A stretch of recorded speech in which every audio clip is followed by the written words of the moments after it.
Hello दोस्तों, S के education academy में मैं शलन सिंह कर्ण आप सभी लोगों का यहाँ पर स्वागत करता हूँ।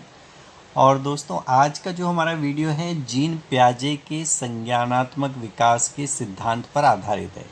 आज के इस वीडियो के माध्यम से मैं आपको जीन पियाजे के जो संज्ञानात्मक विकास के सिद्धांत हैं उसके जो प्रमुख अभिग्रहित हैं उनके संबंध में हम लोग यहाँ पर अध्ययन करेंगे। तो आइए दोस्तों, शुरू करते हैं हमारा वीडियो। तो दोस्तों, सबसे पहले हम यहाँ पर जीन पियाजे का कुछ परिचय हम लोग यहाँ पर जान लेते हैं। तो दोस्तों, जीन पियाजे स्विट्जरलैंड के एक मनोवैज्ञानिक थे। बालकों में बुद्धि का विकास किस प्रकार से होता है यह जानने के लिए उन्होंने अपने स्वयं के बच्चे को अपनी खोज का विषय बनाया। दोस्तों देखिए कितने इम्पोर्टेंट बात है कि जो जीन पियाजे ने अपने बच्चे को यहाँ पर अपनी खोज का एक प्रमुख विषय बना करके बालकों में बुद्धि एवं विकास की क्रिया का यहाँ पर परीक्षण किया। दोस्तों, बच्चे जैसे जैसे बड़े होते गए उनके मानसिक विकास संबंधी क्रियाओं का वे बड़ी बारीकी से यहाँ पर अध्ययन करते रहे।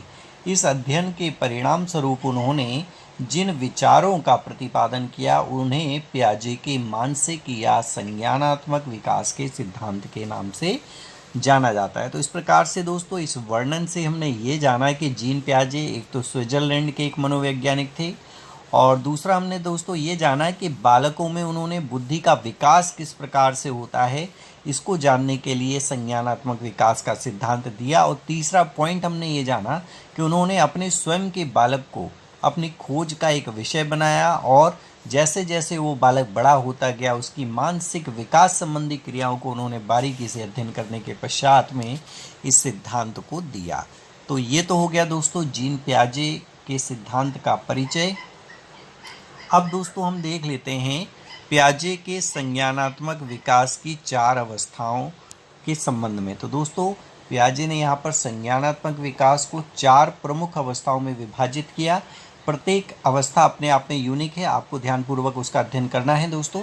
तो कौन कौन सी अवस्थाएं हैं वो हम देख लेते हैं। जैसा कि आप देख पा रहे हैं, सबसे पहली जो अवस्था है उसे यहाँ पर नाम दिया गया इंद्रिय जनित गामक अवस्था। और दोस्तों, इंद्रिय जनित गामक अवस्था जन्म से 2 वर्ष तक के बालकों की जो अवस्था होती है वो इंद्रिय जनित गामक अवस्था में बालक होते हैं। दोस्तों, मानसिक क्रियाएं इंद्रिय जनित गामक क्रियाओं के रूप में ही संपन्न होती हैं। ऐसा इंद्रिय जनित गामक अवस्था में होता है। जो भी हमारी मानसिक क्रियाएं होती हैं वो सारी इंद्रिय जनित गामक क्रियाओं के माध्यम से संपन्न होती हैं। दोस्तों, भूख लगने की स्थिति को बालक रोकर व्यक्त करता है और इस अवस्था में व्यक्ति आँख, कान और नाक से सोचता है। जिन वस्तुओं को वे प्रत्यक्षतः देखते हैं उनके लिए उसी का अस्तित्व होता है। तो दोस्तों, जन्म से 2 वर्ष का एक बालक है, वो रो कर के भूख लगने की जो स्थिति है उसको यहाँ पर व्यक्त करेगा। और अब चूंकि उसमें भाषा का विकास तो हुआ नहीं है, तो वो कैसे, वो अपने आँख के माध्यम से, कान के माध्यम से या नाक के माध्यम से जो अपनी अभिव्यक्ति है उसको यहाँ पर व्यक्त करने का प्रयास करता है। और दोस्तों, और जिन वस्तुओं को वो प्रत्यक्षता देखता है वही उसके लिए यहाँ पर अस्तित्व में होती है। और जब उसके सामने से वो वस्तु हट जाती है तो उस वस्तु का उसके सामने कोई मोल नहीं रहता। अगला जो बिंदु है, इस आयु में बालक की बुद्धि उसके कार्यों द्वारा व्यक्त होती है। उदाहरण के लिए, चादर पर बैठा शिशु चादर पर थोड़ी दूर स्थित खिलौने को प्राप्त करने के लिए चादर को खींचकर खिलौना प्राप्त कर लेता है। तो इस प्रकार से वो अपनी बुद्धि का यहाँ पर प्रयोग कर रहा है और बुद्धि उसके कार्यों के द्वारा यहाँ पर व्यक्त होती है। जैसा कि हमने यहाँ पर एग्जाम्पल में देखा, एक छोटा सा बालक एक चादर पर बैठा हुआ है और वो चादर पर एक खिलौना रखा हुआ है और वो बालक उस चादर को खींच करके उस खिलौने को यहाँ पर प्राप्त करने में सफल होता है।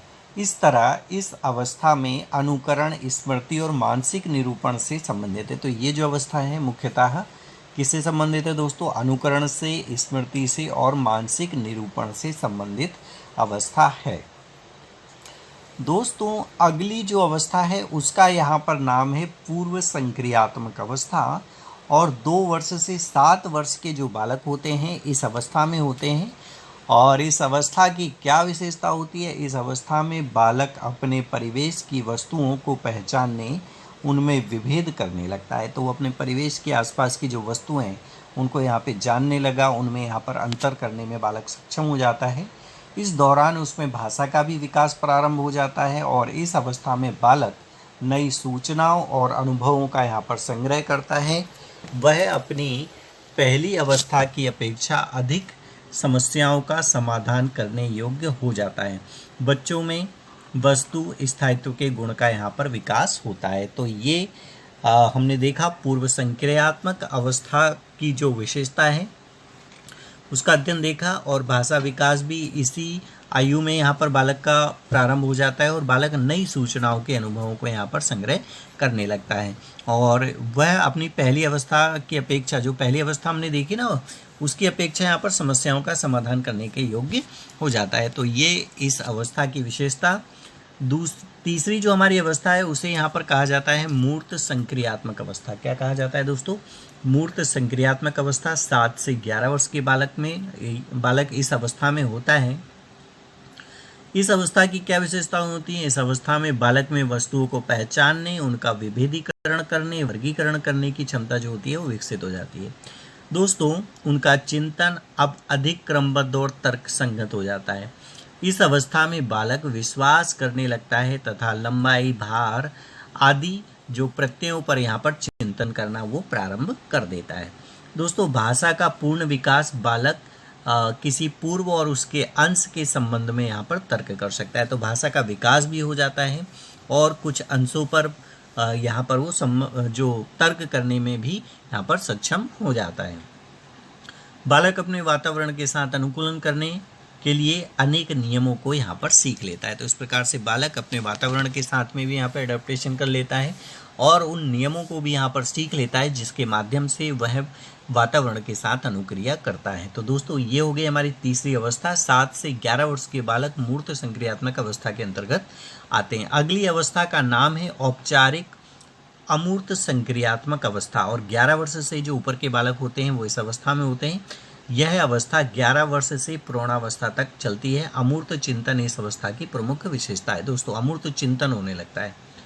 इस अवस्था में भाषा संबंधी योग्यता तथा संप्रेषणशीलता का विकास अपनी ऊंचाई को छूने लगता है। इस अवस्था में व्यक्ति अनेक संक्रियाओं को संगठित कर उच्च स्तर पर जो संक्रियात्मकता का यहाँ पर निर्माण करने लगता है और विभिन्न प्रकार की समस्याओं का समाधान करने के लिए अमूर्त नियमों का यहाँ पर निर्माण कर सकता है। तो इस प्रकार से वो संक्रियात्मक जो विचार हैं उनको संगठित करके निर्णय लेने की जो क्षमता एक बालक में उत्पन्न हो जाती है इस अवस्था में, और समस्याओं का समाधान करने के लिए वो अमूर्त नियमों का यहाँ पर प्रयोग करने लगता है और उनका निर्माण करता है। बालक में अच्छी तरह से सोचने, समस्या समाधान करने, निर्णय लेने की क्षमता का भी यहाँ पर विकास हो जाता है।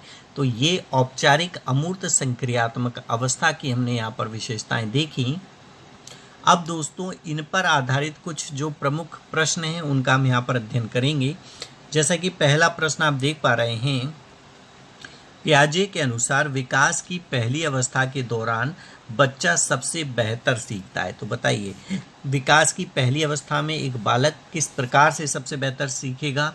निष्क्रिय शब्दों को समझने के द्वारा, अमूर्त तरीके से चिंतन द्वारा, भाषा के नए अर्जित ज्ञान के अनुप्रयोग द्वारा या इंद्रियों के प्रयोग द्वारा। तो हमने देखा जन्म से 2 वर्ष का बालक इंद्रिय जनित गामक अवस्था में होता है और वो सबसे पहले किससे सीखता है? जो हमारा 4th ऑप्शन है, इंद्रियों के द्वारा सीखता है। किसके द्वारा सीखता है दोस्तों?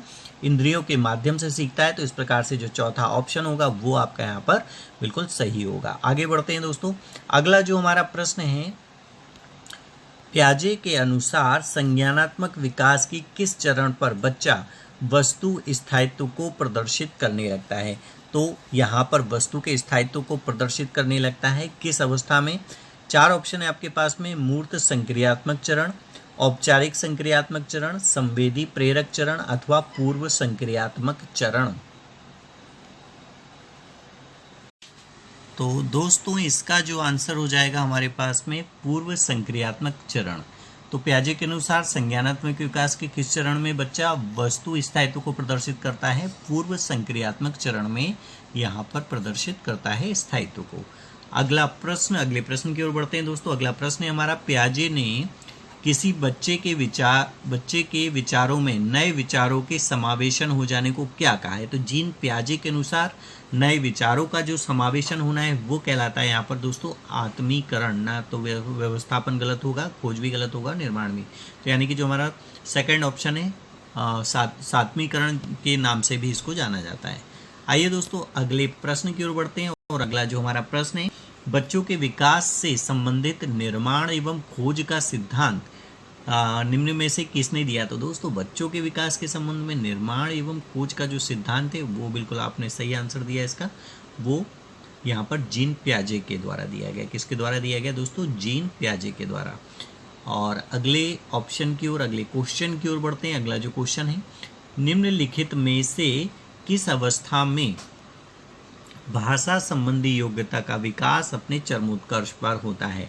आपके पास 4 ऑप्शन है। औपचारिक संक्रियात्मक अवस्था, इंद्रिय जनित गामक अवस्था, मूर्त संक्रियात्मक अवस्था अथवा पूर्व संक्रियात्मक अवस्था। तो दोस्तों इस प्रश्न का जो आंसर हो जाएगा हमारे पास में औपचारिक संक्रियात्मक अवस्था में एक बालक में भाषा संबंधी जो विकास होता है वो अपने यहाँ पर चरमोत्कर्ष पर होता है। तो दोस्तों आज के वीडियो में केवल इतना ही। वीडियो यदि आपको पसंद आया हो तो आप मुझे सब्सक्राइब जरूर करेंगे, लाइक करें, शेयर करें और कमेंट्स करें। Thanks for watching this video. मिलते हैं हमारे नेक्स्ट वीडियो में।